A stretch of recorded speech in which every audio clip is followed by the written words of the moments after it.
Dejé el tenedor y miré mi reloj. Eran las 7:30 de la noche. Hace que exactamente 5 años, casi al minuto, entré a esta casa con 2 maletas y la esperanza de una vejez feliz, rodeada de mis seres queridos. Es curioso cómo la memoria guarda con tanta precisión los puntos de inflexión de la vida. «Abuela, ya estás viendo ese reloj viejo otra vez», observó Garrett, mi nieto de 13 años, el único en la familia que a veces notaba mis gestos y costumbres. «Indica la hora correcta, cariño», respondí. A diferencia de tus aparatos electrónicos, Lydia, mi única hija, puso los ojos en blanco, un gesto que en los últimos años se había vuelto su reacción característica a todo lo que yo decía. A sus 42 se parecía mucho a su versión de la preparatoria. La misma impaciencia con las opiniones ajenas, la misma sensación de superioridad, solo que ahora aderezada con líneas de expresión alrededor de los ojos. Fernando, su esposo, seguía cortando el cabrito con despreocupación, haciendo como si estuviera completamente absorto en la tarea. Alto, con el cabello prematuramente cano y los modales de un hombre acostumbrado a ser escuchado sin interrupciones, había sido director médico en la clínica privada del Centro de Salud del Norte en la Ciudad de México durante 16 años. Era respetado. En casa, su silencio se temía más que sus gritos. «Mamá, ¿podrías por favor no empezar?», dijo Lydia con ese tono particular que la gente usa cuando habla con niños muy pequeños o con personas muy mayores. «Ha sido un día pesado». No empecé. Contrarié suavemente, tomando un poco de ensalada. Solo le respondí a Garrett. Cassandra, mi nieta de 16 años, no quitaba los ojos de su celular debajo de la mesa. Sus dedos delgados con uñas pintadas de negro se deslizaban por la pantalla con asombrosa velocidad. Estaba pasando por una edad difícil en la que las cenas familiares parecían una pérdida de tiempo sin sentido que podría pasarse con amigos. Casi dije, «¿Por qué no dejas el celular para la cena?». Esta simple frase, que probablemente había dicho cientos de veces a lo largo de los años, fue hoy, por alguna razón, el detonante. «¡Ay, Dios mío, mamá!», explotó Lydia, dejando caer su tenedor con un estruendo. «¿Podrías, por una vez, no decirnos cómo educar a nuestros hijos? Si casi quieres estar en el celular, es nuestro problema». Me quedé inmóvil, sintiendo cómo la incomodidad se extendía por la habitación como vino derramado. Garrett miró fijamente su plato. Casi finalmente levantó la vista del celular, con los ojos muy abiertos por la sorpresa. «Solo sugerí», comencé, pero Lydia me interrumpió. «Usted siempre solo sugiere. En cada cena, en cada conversación, no puede evitar inmiscuirse. ¿Por qué no puede simplemente relajarse y estar agradecida de que la estemos hospedando?». Fernando finalmente levantó la vista de su plato. Su rostro mostraba irritación, pero no sorpresa. Había estado esperando este momento. Me di cuenta de que tal vez él había estado preparando el terreno. «Lydia», dijo con ese tono de doctor que usaba para dar diagnósticos desagradables a los pacientes. «No creo que su madre entienda completamente la carga que ha impuesto a nuestra familia». «¿Carga?», repetí, sintiendo que me temblaban las manos. «Vendí mi casa para estar más cerca de ustedes. Ayudo con los niños, con la cocina, con la limpieza, que de todos modos estamos rehaciendo», interrumpió Lydia. «Ni siquiera sabe aspirar bien». Sentí que se me subía el color al rostro. La situación era absurda. Acusar a una mujer de 72 años de no saber usar bien la aspiradora, como si fuera una ama de llaves negligente. «Y sus historias interminables sobre el pasado», continuó Lydia, como si una represa se hubiera roto. «A nadie le interesa cuánto costaba el pan en los años 70 o cómo conoció a su padre. A nadie. Los niños preguntan a menudo». Dije en voz baja, mirando a mis nietos. Garrett asintió brevemente, pero inmediatamente desvió la mirada, encontrándose con la de su padre. «Solo son educados», dijo Fernando. A diferencia de su abuela, que no tiene límites. Sentí que algo se contraía dentro de mí. 5 años de resentimientos acumulados, malentendidos, pequeñas humillaciones, de repente se cristalizaron en este momento de claridad. No me querían aquí. Quizás nunca lo habían hecho. «Me mudé aquí a petición tuya», recordé, tratando de hablar con calma, «cuando dijiste que los niños necesitaban una abuela cerca». Eso fue antes de que se convirtiera en una vieja gruñona que lo critica todo, gritó Lidia. Antes de que empezara a espiarnos y a meter las narices en nuestros asuntos. Me quedé inmóvil. Así que habían sospechado. Sabían que había visto algo, notado algo. El secreto que había guardado durante los últimos 3 años de repente era tangible, como otra persona en la mesa. No espío, dije, sintiendo la boca seca. Solo vivo aquí. Y ese es exactamente el problema. Lidia se levantó de un salto con el rostro distorsionado por la ira. Vive aquí. Siempre está aquí, observando, juzgando, inmiscuyéndose. ¿Es una carga para nuestra familia? Váyase. El silencio que siguió a ese grito fue ensordecedor. Cassandra dejó caer su celular, que cayó con un ruido sordo sobre el piso de madera. Garrett pareció contener la respiración. Fernando se limpió la boca lentamente con una servilleta, como si estuviera en una cena de negocios en lugar de un escándalo familiar. Lidia, dijo finalmente en voz baja, no creo que este sea el enfoque más constructivo. Berit merece una oportunidad para corregir su comportamiento. Podemos discutir las reglas de la casa. Por un momento pensé que se pondría de mi lado, pero la siguiente frase destrozó esa ilusión. Miré a mi hija, esperando alguna señal de arrepentimiento. Pero Lidia se cruzó de brazos, con los ojos ardiendo de determinación. No, Fernando, no lo soporto más. O ella se va, o me llevo a los niños y me voy con mis hermanas. Es tu decisión. Me levanté lentamente de la mesa. Mis piernas se sentían como de algodón, pero mi espalda se mantuvo recta. Una costumbre desarrollada a lo largo de décadas de enseñar en la primaria, mantenerse erguido, incluso cuando uno quiere esconderse. No será necesario, dije, sorprendida por la calma en mi voz. Me iré. Abuela, no, exclamó Garrett, levantando la voz por primera vez esa noche. Mamá no quiso decir eso. Eso es exactamente lo que quise decir, lo interrumpió Lidia. Y no intente manipular a los niños, mamá. Eso es indigno incluso para usted. Miré a mis nietos, un Garrett asustado y una Cassandra confundida. En 5 años los había visto crecer día tras día, los había llevado a la escuela, les había ayudado con la tarea, les había curado rodillas raspadas y corazones rotos. Los amaba más de lo que nunca podría expresar con palabras. Miré a todos en la mesa, a la Lidia enrojecida y enojada, al Fernando imperturbable, a los niños confundidos. La cena familiar se había convertido en una escena de mi humillación pública. Pero en ese momento, de pie junto a la mesa, de repente sentí una claridad extraordinaria. Fue como si un velo se hubiera caído de mis ojos. Y por primera vez en años, vi la situación tal como era, sin autoengaño, sin excusas. Subí las escaleras, sintiendo el dolor en mis rodillas a cada paso. Quizás no era la artritis, sino el peso del momento. La decisión que había tomado en la cena pesaba más sobre mis hombros que cualquier peso físico. Detrás de mí estaban los rostros conmocionados de mis nietos, la mirada fría de Fernando y los ojos furiosos de Lidia, mi única hija, que acababa de echarme de la casa. La pequeña habitación que me había servido de dormitorio durante los últimos 5 años me recibió con su habitual estética espartana. Una cama estrecha, un viejo buró, un escritorio que había traído de mi casa, lo único en lo que insistí cuando me mudé. Era el escritorio donde revisaba mis cuadernos cuando era maestra de primaria, donde escribía cartas a mi esposo cuando estaba de viaje de negocios. Ahora, solo había una foto de Garrett y Cassandra, tomada hace 3 años en Navidad, antes de que la pubertad hiciera que sus sonrisas fueran raras. Saqué una maleta de debajo de la cama, la misma con la que había llegado hace 5 años. Recordé cómo Lidia me llamó después de la muerte de mi padre, diciéndome que los niños necesitaban una abuela cerca, que la casa grande estaba demasiado vacía para mí sola, y que el Centro de Salud del Norte tenía las mejores escuelas para Garrett y Cassandra. Vendí la casa donde había vivido 40 años, dejé amigos, una vida familiar, todo para estar cerca de mi única familia que me quedaba.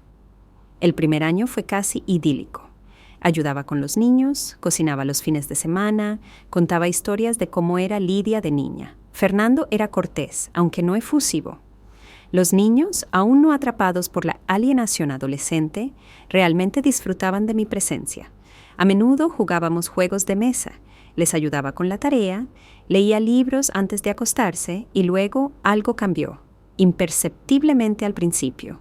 Pequeños comentarios de Lidia sobre cómo doblaba las toallas o cortaba las verduras, gestos apenas perceptibles de Fernando cuando contaba historias del pasado.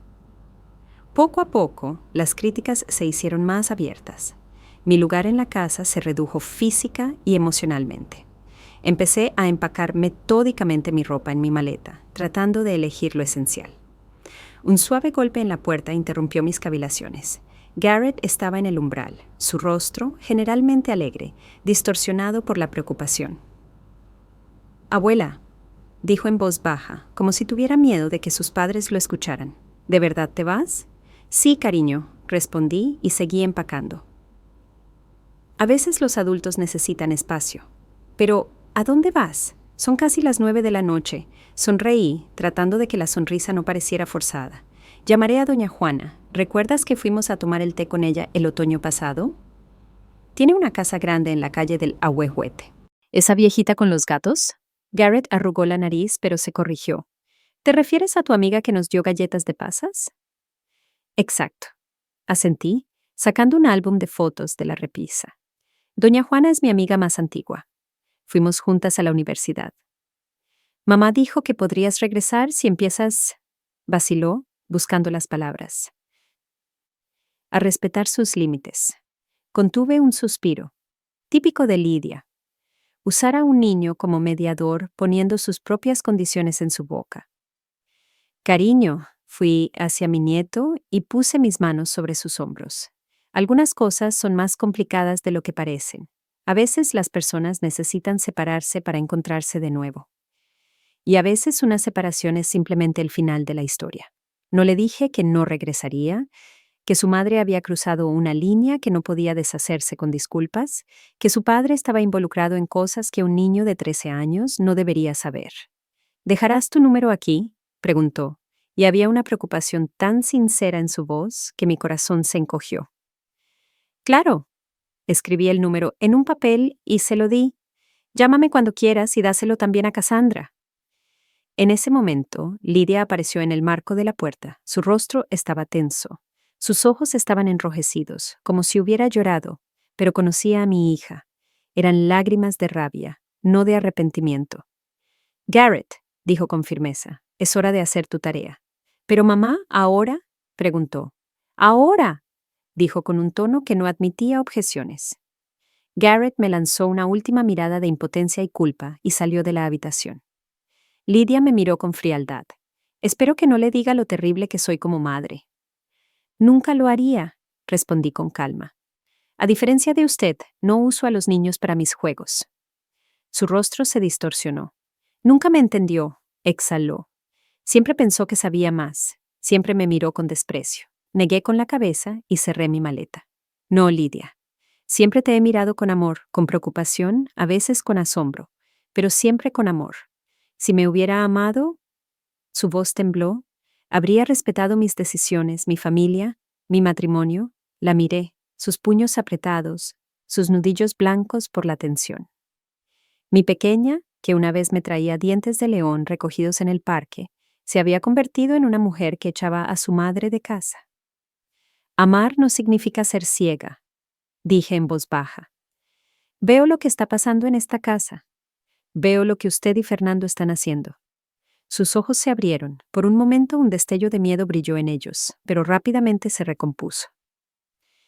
No sé a qué se refiere, dijo. Si se refiere a la forma en que criamos a nuestros hijos. Usted sabe exactamente a qué me refiero, la interrumpí, alzando la voz por primera vez en mucho tiempo. Los informes falsificados, los efectos secundarios ocultos, el hecho de que usted y Fernando están poniendo en peligro a personas por dinero y reputación. Lidia palideció. Su mano fue instintivamente a su garganta, un gesto que hacía desde que era niña cuando tenía miedo o estaba nerviosa. Está delirando, dijo, pero su voz sonaba insegura. Fantasías de la edad. Entonces, ¿por qué quiere que me vaya tan desesperadamente? Pregunté, tomando mi maleta. ¿Por qué justo ahora, cuando los ensayos clínicos están casi terminados? Dio un paso atrás, como si yo fuera contagiosa. Fuera, susurró. Simplemente salga de mi casa. Pasé junto a ella, sintiéndome extrañamente tranquila. 5 años había vivido con el miedo de perder el último vínculo con mi familia. 5 años había guardado silencio sobre lo que sabía. Ahora, que la decisión había sido tomada por mí, no sentí tristeza, sino alivio. Fernando me esperaba en la escalera. Alto, delgado, con una camisa perfectamente planchada, una postura impecable, un modelo de padre de familia y un médico respetado. Nadie habría adivinado que este hombre falsificaba metódicamente los resultados de estudios de medicamentos, lo que podría costar la vida a docenas, si no a cientos, de pacientes. «Déjeme ayudarle con la maleta», dijo con falsa cortesía, extendiendo la mano. Le entregué la maleta y empecé a bajar las escaleras, agarrándome a la barandilla. Mis rodillas me recordaron de nuevo, pero no me permití mostrar debilidad. Abajo, en el pasillo, estaba Cassandra. Sus ojos estaban rojos. En realidad, había llorado, a diferencia de su madre. Su celular, que normalmente nunca soltaba, yacía olvidado en la consola de la entrada. «Abuela», dijo en voz baja, «te voy a extrañar». La abracé, respirando el olor a champú de manzana que usaba desde niña. «Yo también a ti, mi amor, pero nos veremos, te lo prometo». «¡Cassandra!», la voz de Lidia venía de arriba. «A tu cuarto». «¿Pero mamá, ahora?» Cassandra se encogió, me lanzó una última mirada y se dirigió lentamente escaleras arriba. Escuché la puerta de su habitación cerrarse arriba. Fernando abrió la puerta principal y salió al porche. Lo seguí, mirando hacia la casa que había llamado hogar durante 5 años. Las fotos enmarcadas en las paredes, el jarrón con flores artificiales que había comprado la primavera pasada, el perchero para mi abrigo en el pasillo, las pequeñas huellas de mi presencia que pronto desaparecerían, como si nunca hubiera estado allí. El aire de la noche era fresco, casi frío. Principios de octubre en la Ciudad de México siempre era impredecible. Durante el día podía hacer calor casi veraniego y por la noche la temperatura bajaba, recordándome que se acercaba el invierno. Ojalá hubiera traído mi abrigo. Se había quedado colgado en el pasillo y me parecía humillante volver a buscarlo. Fernando no se quedó en el porche, bajó por el camino hasta la puerta, la abrió y salió a la banqueta. Luego, con un movimiento brusco, dejó caer mi maleta al suelo. No con suavidad, pero tampoco la colocó con cuidado. Simplemente se deshizo de una carga de la que estaba harto. «Llamé un taxi», dijo, mirando por encima de mi cabeza. «Estará aquí en 10 minutos». «Gracias», dije, sorprendida por mi propia calma. «Eso es muy atento de su parte». Hizo una mueca de sarcasmo, pero no dijo nada. Estábamos frente a frente, una anciana y un hombre en la flor de la vida, suegra y yerno, 2 personas que nunca se habían entendido realmente. «¿Sabe, Fernando?», dije finalmente. Cuando Lidia me lo presentó, pensé que había elegido bien. Exitoso, culto, de buena familia. Parecía tan centrado, tan confiable. Se tensó, como esperando un golpe. «Pero los años han demostrado que las primeras impresiones son engañosas», continué. «Debajo de la máscara de seriedad se esconde un hombre dispuesto a arriesgar la vida de sus pacientes por dinero». «No sé de qué habla», dijo, pero había un indicio de preocupación en sus ojos. «Hablo de los ensayos clínicos del medicamento X43», dije con calma. «Los informes falsificados en los que usted y Lidia olvidaron mencionar los graves efectos secundarios en el 20% de los pacientes». Fernando palideció. Su rostro, a la luz del farol de la calle, parecía una máscara de cera. «Son acusaciones absurdas», dijo, bajando la voz y mirando las casas vecinas. «No tiene pruebas». «¿No las tengo?», levanté una ceja. «¿Qué pasa con las copias de los informes originales que hice hace 3 años? ¿O la grabación de su conversación con el representante de la farmacéutica en la que habla explícitamente de ocultar datos? Era un farol. No tenía una grabación, aunque había escuchado la conversación mientras estaba parada frente a la puerta semiabierta de su oficina». Pero Fernando no podía saberlo con certeza. Su rostro se distorsionó en una mezcla de miedo e ira. Me espiaba en mi propia casa. Fui testigo por casualidad, corregí. Y luego empecé a prestar atención. Es difícil no hacerlo cuando algo anda mal.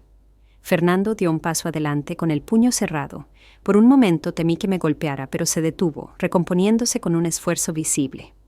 ¿Qué quiere?, apretó los dientes. ¿Dinero? Me reí amargamente. Todavía no lo entiende Fernando. No soy una chantajista. Soy una madre preocupada por su hija y una abuela que no quiere que sus nietos crezcan en una familia de delincuentes. Entonces, ¿por qué no dijo nada durante 3 años? Entrecerró los ojos. Si es tan moralista, desvié la mirada. Era una pregunta que me había hecho a mí misma innumerables veces.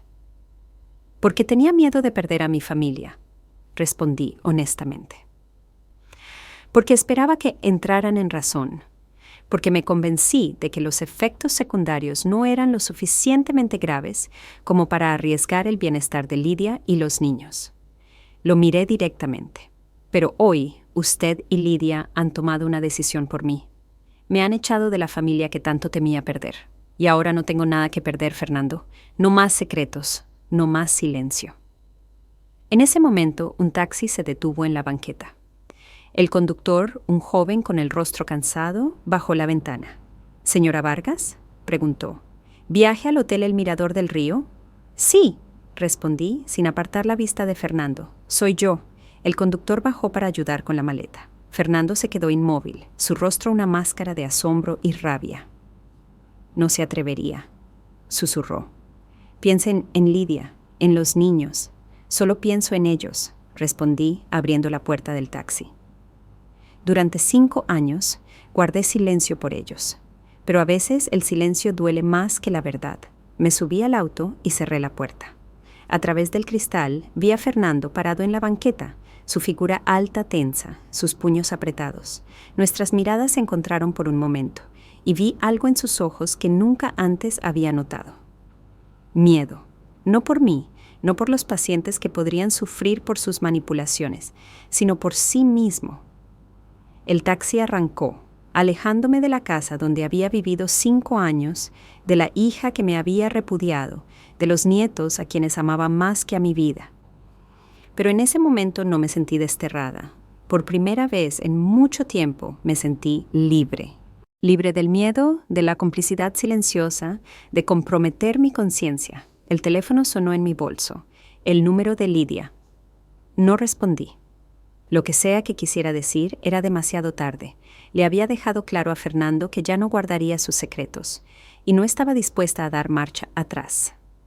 El Hotel El Mirador del Río me recibió con candelabros tenues y música suave en el vestíbulo. Los pocos huéspedes, en su mayoría viajeros de negocios, ya estaban en sus habitaciones, y solo un joven recepcionista con el cabello bien peinado y una sonrisa falsa que se volvió un poco más genuina al ver a un cliente potencial se aburría en la recepción. «Buenas noches», dijo con un tono alegre y ensayado. «¿En qué puedo ayudarla?». «Necesito una habitación», respondí, sacando mi tarjeta de crédito. «Una noche». Realizó los trámites rápidamente, sin hacer demasiadas preguntas de por qué una mujer mayor se registraba tarde en la noche con una sola maleta en un hotel. En una ciudad pequeña como la Ciudad de México, la curiosidad suele prevalecer sobre la profesionalidad. Pero hoy tuve suerte con la indiferencia. La habitación era estándar. Muebles beige, sin personalidad, una cama con sábanas almidonadas y una ventana con vista al estacionamiento. Dejé mi maleta, me senté en el borde de la cama y por primera vez en esta larga noche me permití darme cuenta de lo que había sucedido.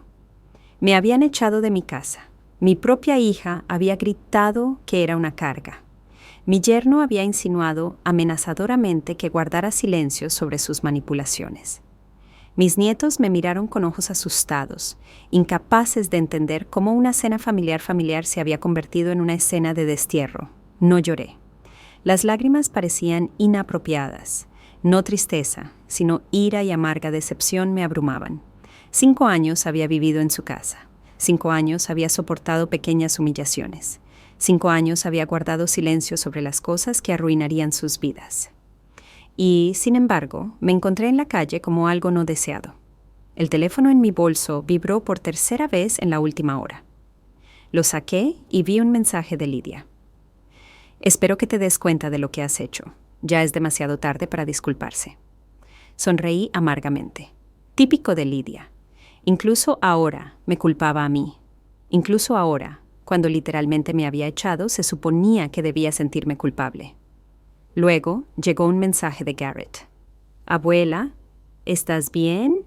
Mamá dijo que dijiste algo tonto. Mi corazón se encogió. Pobre muchacho, envuelto en un drama de adultos. Rápidamente respondí. Estoy bien, cariño. No te preocupes por mí.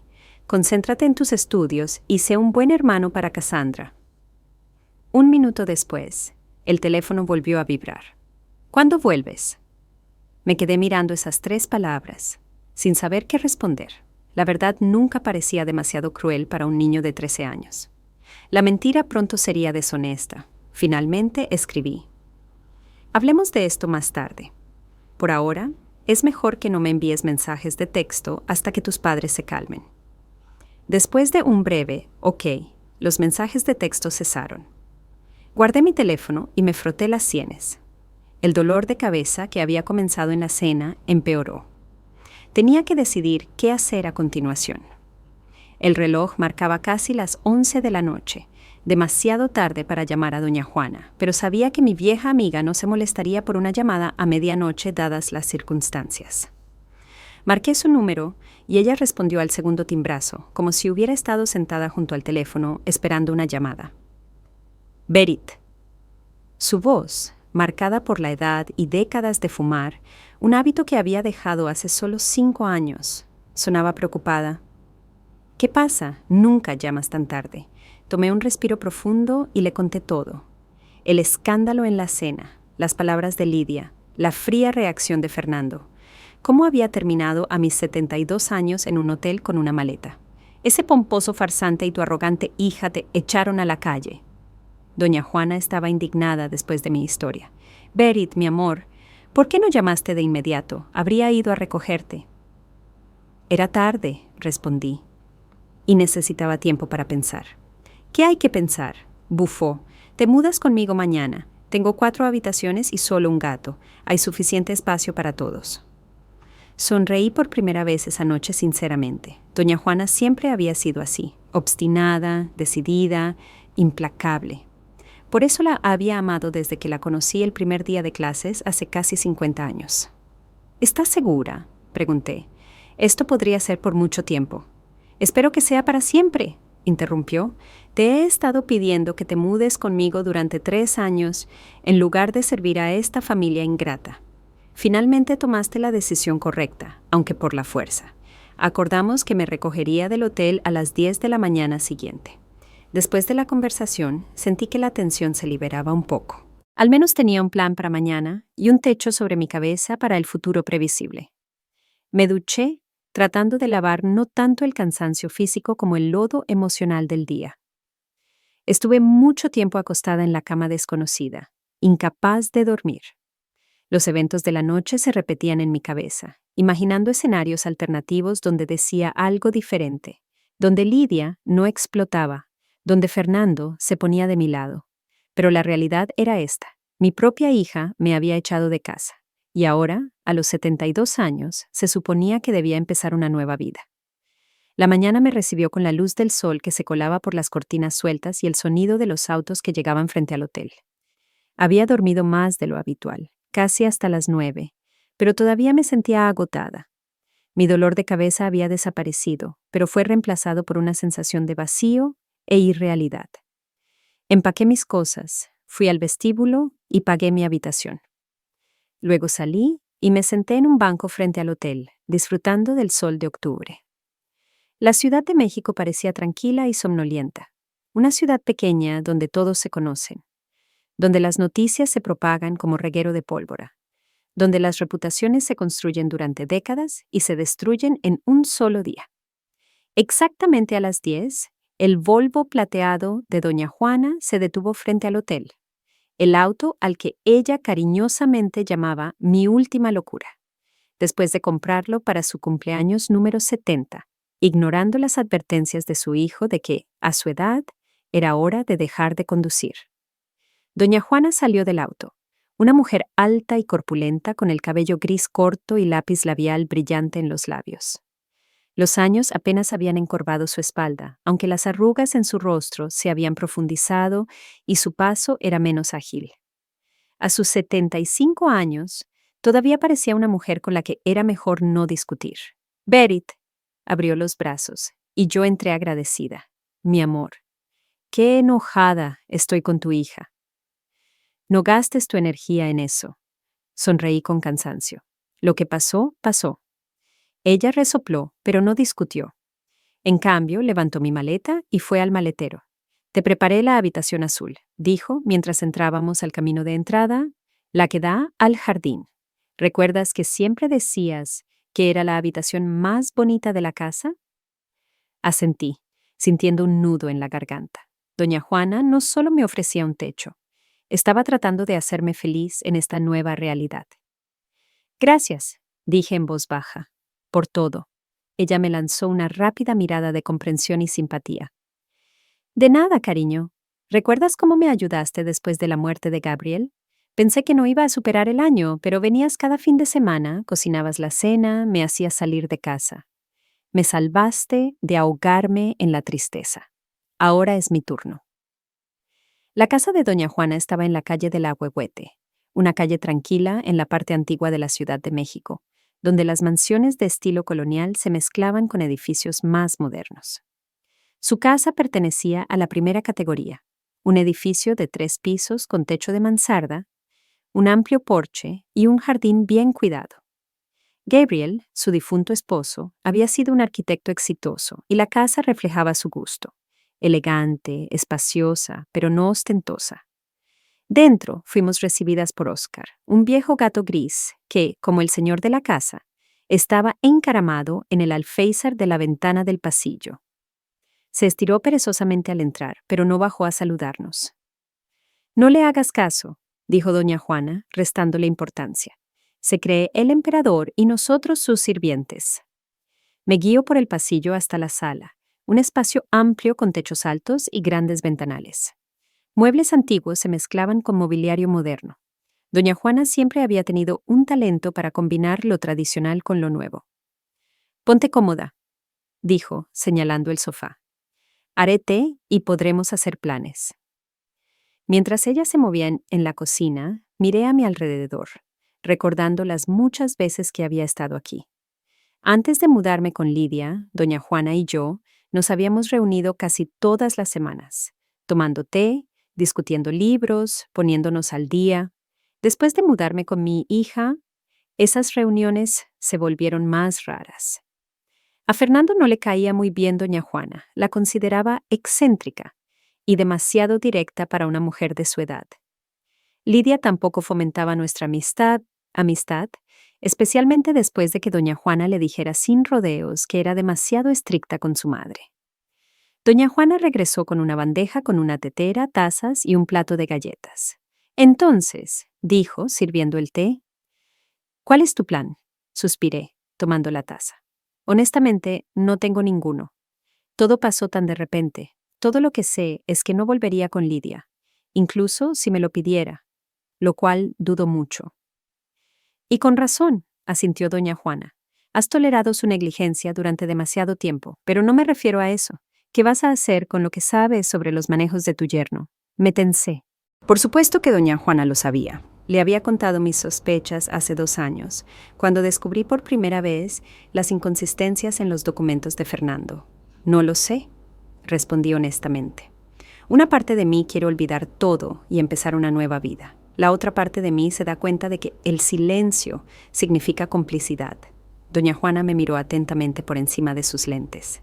¿Qué le dijiste a Fernando cuando te fuiste? Me avergoncé de recordar lo que había dicho en la banqueta. Insinué que ya no guardaría sus secretos. ¿Insinuaste? Levantó una ceja. ¿O lo dijiste directamente? Más bien esto último, admití.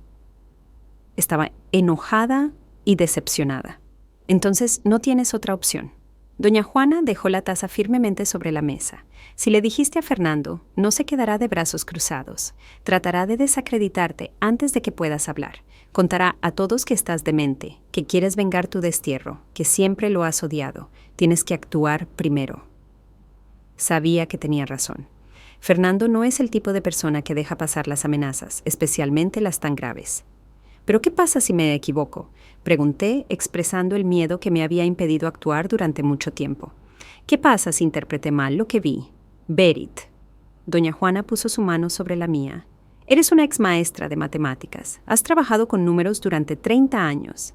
Si dices que hay inconsistencias en los informes, entonces hay inconsistencias. Además, lo escuchaste hablar. Viste su correspondencia. Confía en tu intuición. Asentí, sintiendo cómo crecía la determinación dentro de mí. Durante 5 años había cerrado los ojos a lo que sucedía en la casa de mi hija. Durante 5 años había sido testigo silencioso de mentiras potencialmente peligrosas. Ya no. Tienes razón, dije. Tenemos que actuar. ¿Pero cómo? Doña Juana sonrió, y en su sonrisa había algo depredador. Tengo un plan y algunos contactos útiles. Pasamos las siguientes horas discutiendo la estrategia. Doña Juana, ex abogada, en efecto tenía contactos. Era amiga de la editora del periódico local, La Crónica de la Ciudad, y tenía buena relación con el presidente de la Junta Médica de la ciudad. Además, su hijo Marcos trabajaba en un bufete de abogados en una ciudad vecina y podía ofrecer asesoramiento profesional. Después del almuerzo, doña Juana me mostró mi habitación. Un espacio amplio con una cama grande, un escritorio junto a la ventana y un baño privado. Las ventanas daban al jardín, donde incluso en octubre todavía florecían las últimas rosas. «Ponte cómoda», dijo, dejándome sola. «Descansa. Esta noche continuaremos planeando tu venganza». «No es venganza, Juana», negué con la cabeza. «Es justicia». Ella me guiñó un ojo y salió, cerrando la puerta suavemente. Cuando estuve sola, desempacé mi maleta, colgué mi ropa en el armario, organicé los pocos objetos personales que tenía. Luego me senté junto a la ventana, mirando el jardín de doña Juana y pensando en el giro que había tomado mi vida. Apenas ayer era solo una mujer mayor que vivía a la sombra de la prosperidad de mi hija y mi yerno. Hoy estaba al borde de una decisión que podría destruir sus vidas. Me asustaba, pero al mismo tiempo me daba una extraña sensación de libertad. Por primera vez en años no actuaba por miedo a perder las últimas migajas de calidez familiar, sino por un sentido de justicia y dignidad. El teléfono vibró, un mensaje de Cassandra. «Abuela, ¿estás bien? Mamá dice que estás viviendo en un hotel. ¿Es cierto? Estoy preocupada». Sonreí, conmovida por la preocupación de mi nieta, y respondí: «Estoy bien, cariño. Estoy viviendo con doña Juana. ¿La recuerdas? La señora con el gato y las galletas de pasas. No te preocupes por mí».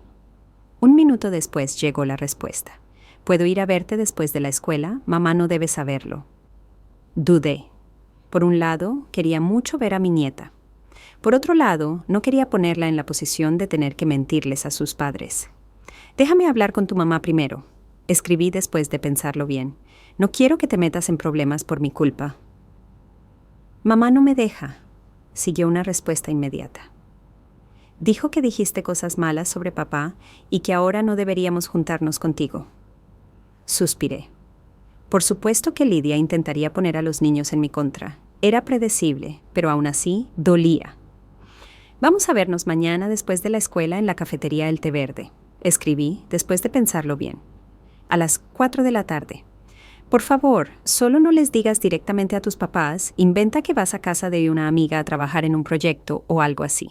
«Ok», respondió Cassandra. «Gracias, abuela. Te extraño». Esas 2 simples palabras, «te extraño», hicieron que mis ojos se llenaran de lágrimas. A pesar de su frialdad exterior y su rebeldía adolescente, Cassandra seguía siendo la niña pequeña que se subía a mi regazo y me pedía que le contara una historia. Y ahora me extrañaba, solo un día después de haberme ido. Esa noche, doña Juana y yo estábamos sentadas en su estudio, rodeadas de papeles. Sobre el escritorio había copias de documentos que había hecho hace 2 años, los informes originales de los ensayos clínicos con datos de efectos secundarios y las versiones censuradas que Fernando había enviado a la compañía farmacéutica.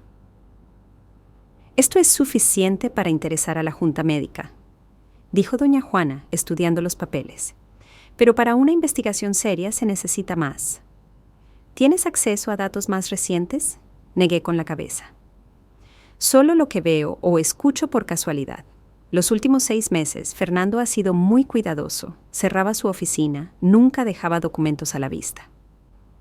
«Qué lástima». Doña Juana tamborileó con los dedos sobre la mesa. «Pero esto debería ser suficiente para empezar. Mañana llamaré a Jeremías, el presidente de la Junta Médica, y pediré una reunión y luego contactaré a Elena en la crónica. Le encanta destapar historias». «¿Estás segura de que es buena idea involucrar a la prensa?», pregunté vacilante. «Podría dañar a los niños». Doña Juana suspiró. «Berit, cariño, eres demasiado bondadosa, pero piénsalo. Si tu yerno realmente está falsificando datos sobre los efectos secundarios de un medicamento que está a punto de salir al mercado, estamos hablando de la salud e incluso la vida de las personas. Esto no es una disputa doméstica, esto es un delito». Sabía que tenía razón. El silencio en este caso me convertía en cómplice, pero la idea de ser la causa de un escándalo público que afectaría a mis nietos era casi físicamente dolorosa. «Intentemos primero por la vía oficial», sugerí. «La Junta Médica, tal vez una farmacéutica. Si eso no funciona, entonces iremos a la prensa». Doña Juana asintió, aunque estaba claro que habría preferido un enfoque más agresivo. «Está bien, pero no olvides que Fernando no se quedará de brazos cruzados. Tan pronto como se dé cuenta de que realmente vas a exponer la verdad, comenzará a defenderse, y las defensas pueden volverse muy desagradables». Recordé la mirada fría de Fernando cuando dejó mi maleta en la banqueta. Sus palabras de que debía pensar en Lidia y los niños, su tono casi amenazante. «Entiendo el riesgo», dije en voz baja, pero no podía seguir callada, no después de que ellos mismos terminaran nuestra relación. Doña Juana sonrió y apretó mi mano. «Estoy orgullosa de ti, Berit. Siempre supe que debajo de esa cáscara suave había un núcleo de acero». Pasamos otra hora discutiendo los detalles del plan. Luego doña Juana fue a llamar a su hijo y yo me quedé en mi estudio, revisando los documentos y recordando todo lo que había visto y oído en los últimos 3 años. Los efectos secundarios que Fernando ocultaba eran graves y variaban desde problemas hepáticos hasta síntomas neurológicos. Aproximadamente el 20% de los pacientes que tomaban el medicamento X43 desarrollaban estas complicaciones. Pero los informes enviados a la farmacéutica reducían esa cifra al 3%. Error estadístico, como Fernando había dicho una vez en una llamada telefónica con un colega. Recordé la primera vez que me topé con estos documentos, cuando buscaba el gemelo perdido de Fernando en su oficina. Él me había acusado de planchar mal su camisa, y el gemelo se había caído. La caja de papeles se cayó del estante, y entre las hojas esparcidas vi 2 informes casi idénticos con datos diferentes. Al principio pensé que era un error tipográfico. Luego escuché la llamada telefónica de Fernando en la que hablaba abiertamente de corregir los datos. Luego una conversación con Lidia en la que ella le amonestaba que fuera cuidadoso con los documentos. Durante 3 años guardé silencio, convenciéndome de que no sabía lo suficiente sobre medicina para sacar conclusiones, que tal vez había una explicación lógica, que lo mejor para los niños era no inmiscuirse. Pero ahora que Lidia misma había destruido nuestro vínculo familiar, no tenía más razones para callar. Fernando tenía que rendir cuentas por sus acciones, y Lidia tenía que rendir cuentas por su complicidad. Guardé los documentos en la carpeta que doña Juana había ofrecido guardar en su caja fuerte. Luego salí al porche, donde mi amiga estaba fumando, un hábito al que regresaba en momentos de estrés, a pesar de sus promesas de dejarlo. «Lo siento», sonrió con culpabilidad al notar mi mirada. «Los viejos hábitos son difíciles de romper». «Los viejos secretos también», respondí, sentándome junto a ella. Guardamos silencio, mirando el jardín al anochecer. El aire de octubre era fresco, pero aún no frío. En algún lugar lejano, un perro ladraba. Una imagen pacífica que contrastaba completamente con la tormenta que amenazaba con estallar en nuestra pequeña comunidad. ¿Estás segura de que quieres hacer esto?, preguntó doña Juana de repente. Todavía no es tarde para olvidarlo todo, para empezar una nueva vida aquí conmigo, sin escándalos ni revelaciones. Consideré. Una parte de mí realmente quería eso.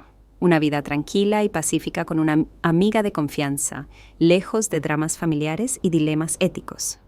Pero la otra parte de mí sabía que nunca podría estar en paz conmigo misma si callaba. Tengo que hacerlo, dije con determinación. No por venganza, sino porque es lo correcto. Doña Juana asintió, apagó su cigarrillo y tomó mi mano. Entonces, hagámoslo juntas. Mañana llamaré a Jeremías y concertaré una cita. Y luego, pase lo que pase, que pase. Estaba sentada en la cocina de doña Juana, bebiendo mi café de la mañana y mirando por la gran ventana al jardín. Óscar, el gato de mi amiga, estaba acurrucado en una silla cercana, lavándose la cara perezosamente. Una escena doméstica pacífica que contrastaba completamente con el huracán que había desatado ayer por la tarde. Después de mucho pensarlo, decidí actuar con rapidez y determinación. Doña Juana y yo llamamos a su viejo amigo Jeremías Hernández, el presidente de la Junta Médica de la ciudad, y concertamos una reunión de emergencia. Hernández, un hombre canoso con una mirada penetrante y fama de tener una ética médica inquebrantable, examinó los documentos que le presenté. «Señora Vargas», dijo, luego se quitó las gafas y se frotó el puente de la nariz. «Si todo esto es cierto, es un asunto muy serio. La manipulación de los resultados de un ensayo clínico es un delito». «Entiendo», respondí, tratando de mantener la voz firme. «Por eso vine a usted. ¿Se da cuenta de que esto arruinará la carrera de su yerno y posiblemente afectará a toda su familia?» Asentí, sintiendo el peso de la decisión con todo mi ser. «Pero si no lo detenemos ahora, la gente sufrirá. Los efectos secundarios que oculta podrían tener consecuencias de salud permanentes». Hernández me miró largamente, como sopesando mi determinación, luego asintió. «Iniciaré una investigación de inmediato. Por favor, esté preparada para hacer una declaración formal». Después de eso, las cosas se movieron con una velocidad increíble. La Junta Médica contactó a la farmacéutica para la que trabajaba Fernando. Al mismo tiempo, doña Juana contactó a la editora del periódico local, no para su publicación, sino para que los periodistas estuvieran listos cuando estallara el escándalo. Y así, hoy, apenas 24 horas después de haber dejado la casa de mi hija, todos los canales de noticias locales zumbaban con la noticia. Reconocido médico falsificó resultados de ensayos clínicos. Doctor Domínguez bajo investigación. Clínica cerrada hasta la investigación. En la versión en línea del periódico local vi el familiar rostro de mi yerno. Una foto suya de la última noche benéfica, en la que parecía un ciudadano ejemplar y un médico respetado. «Creo que ha comenzado», dijo doña Juana, entrando a la cocina con un portapapeles en la mano. «Fernando acaba de ser llevado esposado de la clínica. Testigos dicen que gritaba conspiración y difamación». Sentí un extraño vacío dentro de mí, no alegría maliciosa o satisfacción, sino más bien cansancio y una ligera náusea. «Hiciste lo correcto, Berit». Doña Juana puso su mano en mi hombro. Puso en peligro la vida de personas por dinero y prestigio. Asentí sin confiar en mi voz. En mi cabeza sabía que había hecho lo correcto. Fernando tenía que rendir cuentas por sus acciones, pero emocionalmente no podía evitar pensar en Lidia y mis nietos, en cómo esto afectaría sus vidas. El teléfono sonó, interrumpiendo mis cavilaciones. El número de Lidia. Dudé, mirando la pantalla. «No tienes que contestar», dijo doña Juana. «No», negué con la cabeza. «Tengo que escucharla». Presioné el botón de aceptar y escuché la respiración entrecortada de mi hija. «¿Cómo pudiste?». Su voz sonaba tanto enojada como desesperada. «¿Cómo pudiste hacernos esto, Lidia?». Traté de hablar con calma. «Tu esposo falsificó los resultados de las pruebas. La gente podría haber resultado herida». «Usted no entiende nada», gritó. «Arruinó nuestra familia, nuestra reputación, nuestra vida». «¿Y para qué? ¿Para vengarse de nosotros por pedirle que se fuera? No me estoy vengando, dije con firmeza. Si hubiera sido solo una pequeña cosa, nunca. Pequeñas cosas, interrumpió Lidia. ¿Llama a esto trivial? Fernando fue arrestado frente a nuestros hijos. La policía está registrando nuestra casa. Mis hijos fueron interrogados, mamá. Cerré los ojos, imaginando los rostros asustados de Garrett y Cassandra. La idea dolía. Lamento que los niños se vean afectados, dije sinceramente. Pero usted y Fernando deberían haber reconocido los riesgos de lo que estaban haciendo. Yo no hice nada, gritó Lidia de nuevo. Solo ayudé a mi esposo. Eso es normal. La complicidad también es un delito, le recordé suavemente. ¿Y usted, mi propia madre, testificará en mi contra? Había incredulidad en su voz. Dudé. Una cosa era entregar documentos sobre las acciones de Fernando y otra muy distinta era testificar personalmente contra mi hija. Solo diré la verdad, dije finalmente, sobre lo que vi y escuché. Entonces sí, dijo Lidia amargamente, ¿ha traicionado a su familia? No, dije con firmeza. Usted traicionó la ética médica al ayudar a Fernando a encubrir los peligrosos efectos secundarios del medicamento. Es usted quien puso en peligro a los pacientes por ganancias financieras. Hubo una larga pausa al otro lado de la línea. ¿Sabe qué?, dijo Lidia finalmente, con una voz baja, casi tranquila. Siempre pensé que era débil, callada, sumisa, siempre cediendo.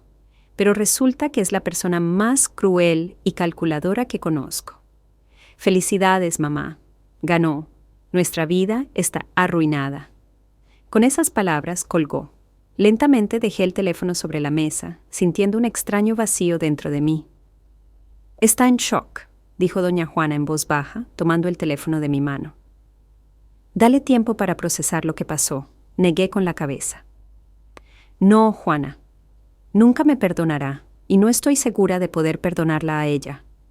No pude dormir esa noche durante mucho tiempo, pensando en las consecuencias de mi decisión.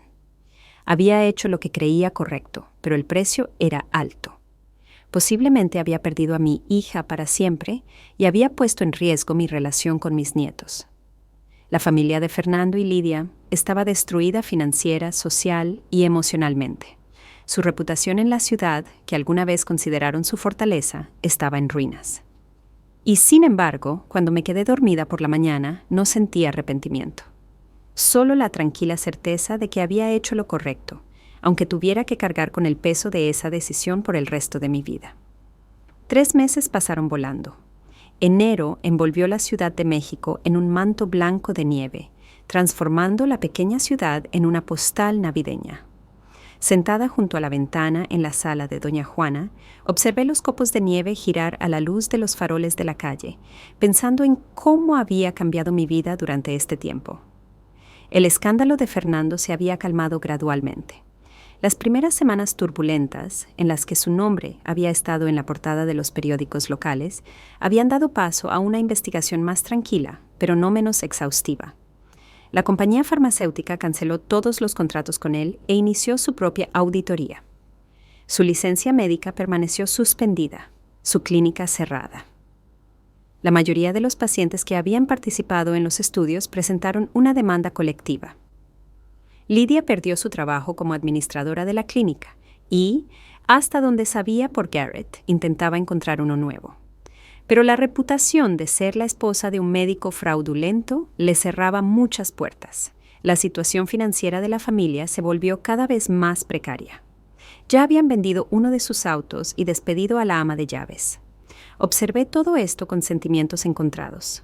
Por un lado, no sentía alegría maliciosa ni satisfacción por su sufrimiento. Por otro lado, reconocí que las consecuencias eran inevitables y merecidas. Fernando y Lidia habían tomado una decisión al falsificar los resultados de la investigación, y ahora pagaban por ello. ¿Qué te preocupa? Doña Juana entró en la sala con 2 tazas de chocolate caliente. ¿Asuntos familiares de nuevo? Tomé la taza agradecida y asentí. Hoy es el 14º cumpleaños de Garrett. Le envié un regalo por mensajería, pero no estoy segura de que Lidia se lo permita aceptar. Doña Juana resopló, dejándose caer en la silla de enfrente. Si tira un regalo para su propio hijo solo por su orgullo, es más tonta de lo que pensaba. Solo está herida, contrarié suavemente, y asustada. Todo su mundo se está desmoronando. Un mundo construido sobre mentiras se derrumbará tarde o temprano, dijo doña Juana filosóficamente. Por cierto, ¿te acordaste de que mañana nos reunimos con Marcos para firmar los documentos para el fondo educativo? Asentí. Después de mucha consideración, había decidido establecer un fondo educativo para Garrett y Cassandra. Independientemente de las acciones de sus padres, los niños no deberían sufrir. Marcos, el hijo de doña Juana, y un abogado exitoso, había ayudado a organizarlo para que ni Fernando ni Lidia pudieran acceder al dinero. Sería utilizado exclusivamente para los estudios de mis nietos y otras necesidades educativas. ¿Crees que Lidia lo verá como otro intento de inmiscuirme?, pregunté vacilante. Tal vez. Doña Juana se encogió de hombros. Pero eso no debería detenerte. No lo haces por ella. Lo haces por los niños. Mi vida había cambiado drásticamente en los últimos 3 meses. Ya no era una mujer mayor que vivía a la sombra del bienestar de mi hija y mi yerno, soportando pequeñas humillaciones para tener la oportunidad de ver a mis nietos. Ahora compartía una casa espaciosa con mi mejor amiga, tenía una vida social activa y organizaba mi tiempo como me parecía. Doña Juana y yo visitamos exposiciones de arte y conciertos, fuimos al teatro de la ciudad y participamos en un club de lectura. Para Navidad fuimos a una ciudad vecina durante 2 días y nos hospedamos en un acogedor hotel con vista al lago. En febrero planeamos un pequeño viaje a Cancún para escapar del frío invierno. Financieramente también era independiente. El dinero de la venta de la casa, una parte del cual había invertido una vez en las inversiones de Fernando, me había sido devuelto como parte de la investigación. Resultó que mi yerno lo había malversado, añadiendo otro punto a su lista de delitos. Ahora, estos fondos, junto con mis ahorros para la jubilación, me permitían llevar una vida digna y no preocuparme por el futuro. Sin embargo, a pesar de todos los cambios positivos, todavía había una herida en mi corazón. La separación de mi hija y la comunicación limitada con mis nietos. Lidia se negaba rotundamente a hablar conmigo. Su último mensaje, 2 semanas después del arresto de Fernando, decía: «Espero que esté satisfecha con los resultados de su traición. No intente contactarnos». Con los nietos, la situación era más complicada. Cassandra, siempre más cautelosa y transigente, se comunicaba rara vez y en secreto conmigo. Mensajes cortos, llamadas robadas. Estaba dividida entre la lealtad a sus padres y el afecto por mí. Garrett, en cambio, mostró una independencia de juicio sorprendente para su edad. Me escribía regularmente, a veces llamaba y un par de veces incluso vino de visita, diciéndoles a sus padres que iba a casa de un amigo. En su última visita, hace una semana, tuvimos una larga conversación sobre lo que había sucedido. «Entiendo por qué lo hiciste, abuela», dijo, sentado en la mesa de la cocina y calentándose las manos sobre una taza de chocolate. «Papá no hizo lo correcto y no podías callar». «Gracias, Garrett», dije en voz baja, conmovida por su comprensión. No muchos adultos pueden ver las cosas tan claramente. «Pero mamá todavía está muy enojada», continuó frunciendo el ceño. «Dice que arruinaste nuestra familia por venganza». Suspiré. Lidia seguía viendo solo motivos personales en mis acciones, negándose a reconocer la gravedad de lo que ella y Fernando estaban haciendo. «Tu mamá está asustada y confundida», expliqué. «Cuando la gente tiene miedo, a menudo busca a alguien a quien culpar en lugar de mirarse a sí misma». «¿Cómo está papá?», pregunté después de una pausa, tratando de mantener la voz neutral. Garrett se encogió de hombros. «No lo sé. No habla mucho. Se sienta todo el día en su oficina. A veces lo oigo a él y a mamá discutir por la noche». Mi corazón se encogió. A pesar de todo lo que había sucedido, no quería una pesadilla familiar para mis nietos. «¿Qué hay de ti?», pregunté suavemente. «¿Cómo te fue en la escuela?». «Bien», intentó sonreír, pero era una sonrisa extraña. Al principio fue difícil. Todos hablaban de papá, señalaban con el dedo, pero ahora está mejor. Tengo amigos a los que no les importa eso. Luego, Garrett me contó que Cassandra lo estaba pasando peor. La aceptación social significa mucho más a los 16 que a los 13. Algunas de sus amigas dejaron de frecuentarla. Su novio terminó la relación. Empezó a irle peor en la escuela, lloraba a menudo y apenas salía de su habitación. Recibí todas estas noticias con sentimientos encontrados. No quería que los niños sufrieran, pero reconocí que mis acciones eran necesarias. Fernando ya no podía poner en peligro a los pacientes y yo no podía seguir siendo una cómplice silenciosa. El timbre de la puerta me sacó de mis cavilaciones. Doña Juana, que estaba leyendo un libro en el sillón de enfrente en el pasillo, levantó las cejas sorprendida. ¿Esperas a alguien? Negué con la cabeza y fui a la puerta. Para mi asombro, Lidia estaba en el umbral, pálida, demacrada, con ojeras. ¿Puedo pasar?, preguntó, sin mirarme a los ojos. Tenemos que hablar. Me aparté en silencio, dejándola entrar a la casa. Lidia entró, mirando a su alrededor con cansancio, como si esperara una trampa. Al ver a doña Juana, se tensó aún más. «Quizás deberíamos hablar a solas», pregunté, dirigiéndome a mi hija. Lidia asintió. Doña Juana se levantó con comprensión y salió de la habitación con una mirada tranquilizadora hacia mí. «Siéntese», señalé el sofá. «¿Quiere té?» «No», respondió Lidia secamente, pero se sentó. No vine a tomar el té. Me hundí en la silla de enfrente, preparándome para una conversación incómoda. Lidia parecía agotada, pero había determinación en sus ojos. «Fernando se declara culpable», dijo de repente en una súplica. «Se enfrenta a libertad condicional y una fuerte multa, pero no a prisión. Me alegra que los niños no pierdan a su padre», respondí sinceramente. Lidia me lanzó una mirada rápida, como comprobando si me estaba burlando. «Por supuesto. Su carrera médica ha terminado», continuó amargamente. «Y la mía también. Nadie quiere contratar a la esposa de un médico fraudulento, ni siquiera en un puesto administrativo». Guardé silencio, sin saber qué decir. Cualquier expresión de simpatía podría haber sonado falsa dada mi papel en su situación actual. «Debe estar feliz», dijo Lidia desafiante. «Obtuvo lo que quería, arruinó nuestras vidas. Nunca quise arruinar tu vida», respondí en voz baja. «Quería detener una práctica peligrosa que podría dañar a las personas y, para eso, traicionaste a tu propia familia». Había un viejo resentimiento en su voz. «No, Lidia», dije con firmeza, «no traicioné a mi familia. Hice lo que cualquier ciudadano responsable debería hacer. Lo que usted y Fernando hicieron no fue solo poco ético. Fue un crimen». Lidia desvió la mirada. Sus hombros se encogieron ligeramente. «No lo sabía todo», dijo en voz baja. «Fernando no me dio los detalles, solo ayudaba con el papeleo. ¿Sabías lo suficiente?», dije en voz baja, pero con insistencia. «Había escuchado tus conversaciones. He visto cómo ayudabas a manipular los informes». «Confiaba en mi esposo», exclamó con repentina ira. «¿Ese es un crimen?». Dijo que todo estaba bajo control, que era una práctica estándar en la investigación, que los efectos secundarios eran insignificantes. «¿Y lo crees?», pregunté, mirándola directamente a los ojos. «Incluso si viste los números reales, incluso si escuchaste de pacientes con complicaciones graves». Lidia no respondió, desviando la mirada.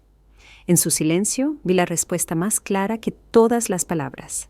«¿Por qué viniste, Lidia?», pregunté después de una pausa. Tomó un respiro profundo como si reuniera fuerzas. «Garrett quiere vivir con usted», dijo finalmente. Lo dijo ayer. Dijo que si no lo dejamos ir con usted, se escabullirá de todos modos. Me quedé atónita.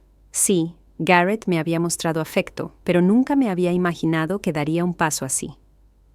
«Solo es un niño», dije con cautela. «Quizás sea solo una reacción emocional al estrés». «No», Lidia negó con la cabeza. «Habla en serio. Ha estado recopilando información sobre los derechos de los menores, sobre cómo funciona el sistema de acogida, incluso encontró algunos precedentes legales para niños de su edad que podían elegir con quién vivir». Me impresionó la determinación y la iniciativa de mi nieto. «¿Qué quieres que haga?», pregunté. «Quiero que lo disuada», respondió Lidia, mirándome directamente a los ojos por primera vez en toda la conversación. «Dígale que no puede aceptarlo, que no tiene las condiciones, lo que sea». «Pero eso no es cierto», contrarié. «Tengo las condiciones y el deseo de ver a mis nietos. Siempre lo he dicho». «Entonces, ¿también quiere quitarme a mi hijo?». Había desesperación en su voz. No solo arruinó nuestra reputación, nuestras carreras, nuestra situación financiera, ahora quiere a nuestros hijos. No quiero quitarle nada a nadie, Lydia, dije con firmeza. Pero no le mentiré a Garrett. Si quiere verme, me alegrará. Si quiere quedarse conmigo un tiempo, no diré que no. Pero la decisión tiene que ser suya, no mía ni suya. Lydia se cubrió el rostro con las manos. Por un momento, pensé que iba a llorar. Pero cuando bajó las manos, sus ojos estaban secos. Lo he perdido todo, dijo en voz baja. Mi trabajo, mi reputación, mi respeto. Fernando, ya no es el hombre con el que me casé. Está destrozado, enojado. Cassandra está retraída, apenas habla. Y ahora Garrett quiere irse. Por primera vez en toda la conversación sentí una punzada de compasión. A pesar de todo lo que había sucedido entre nosotras, Lydia seguía siendo mi hija, y me dolía verla sufrir.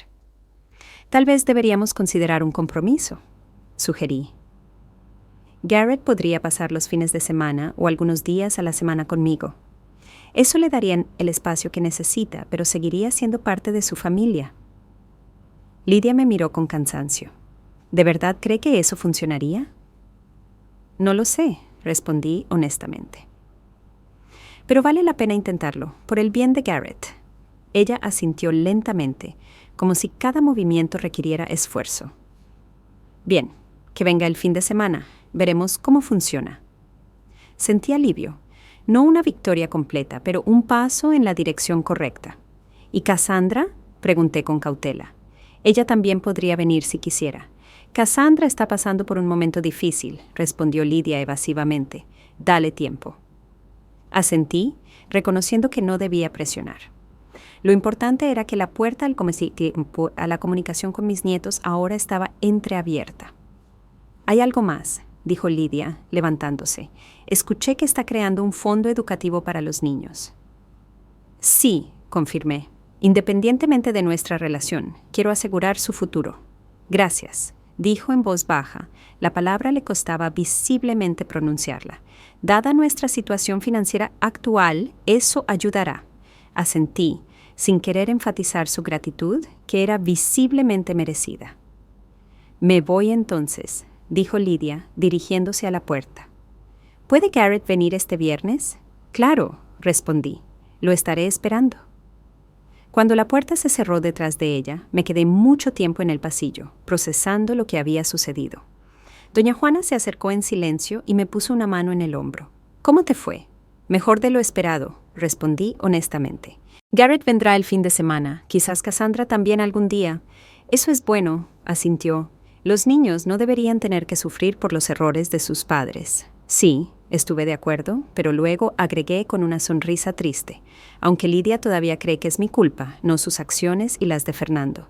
Necesita tiempo, dijo doña Juana filosóficamente. Quizás nunca admita completamente su culpa, pero con el tiempo su ira disminuirá. Asentí, reconociendo la sabiduría de esas palabras. Una reconciliación completa con mi hija probablemente nunca sucedería. Se habían dicho y hecho demasiadas cosas por ambas partes, pero quizás, con el tiempo, podríamos encontrar una manera de coexistir, aunque solo fuera por el bien de los niños. Por la noche, sentada en mi habitación y mirando el jardín cubierto de nieve, pensé en el giro que había tomado mi vida. Hace 3 meses, era una invitada no deseada en la casa de mi hija, soportando pequeñas humillaciones para tener la oportunidad de ver a mis nietos. Hoy soy una mujer independiente que disfruta de la vida al máximo, libre de relaciones tóxicas y de la complicidad silenciosa en los crímenes de otras personas. El precio de esta libertad fue alto. La separación de mi hija, el sufrimiento de mis nietos, la destrucción de la familia que, a pesar de todo, amo. Pero no pude evitarlo. A veces hay que tomar decisiones difíciles para vivir en armonía con la propia conciencia. Saqué del cajón de mi escritorio la pequeña caja que había preparado para Garrett para su llegada el viernes. Un reloj de bolsillo que una vez había pertenecido a su abuelo. Un símbolo del tiempo que siempre avanza, nunca se detiene ni retrocede. Y así es la vida. Mi nueva vida acababa de comenzar. A mis 72 años, abrí un nuevo capítulo, con amigos que se habían convertido en familia, con nietos cuyas relaciones se construirían sobre la honestidad y el respeto mutuo, con planes y sueños que alguna vez parecieron inalcanzables. No sabía lo que depararía el futuro. Quizás Lidia se suavizaría con el tiempo y encontraría la fuerza para enfrentar la verdad. Quizás Cassandra superaría su reticencia y volvería a ser la chica abierta y curiosa que conocía. Quizás Garrett encontraría un equilibrio entre la vida con sus padres y el tiempo conmigo. Pero incluso si nada de eso sucediera, sabía que había hecho lo correcto. En un mundo donde es tan fácil cerrar los ojos ante la falsedad, preferir la comodidad a la verdad, encontré la fuerza para ponerme del lado de la justicia, incluso si me costaba los lazos familiares. Y en esa decisión, en esa capacidad de ser fiel a mí misma, incluso ante la pérdida, encontré la satisfacción y la dignidad que años de ceder y autoengaño no pudieron darme.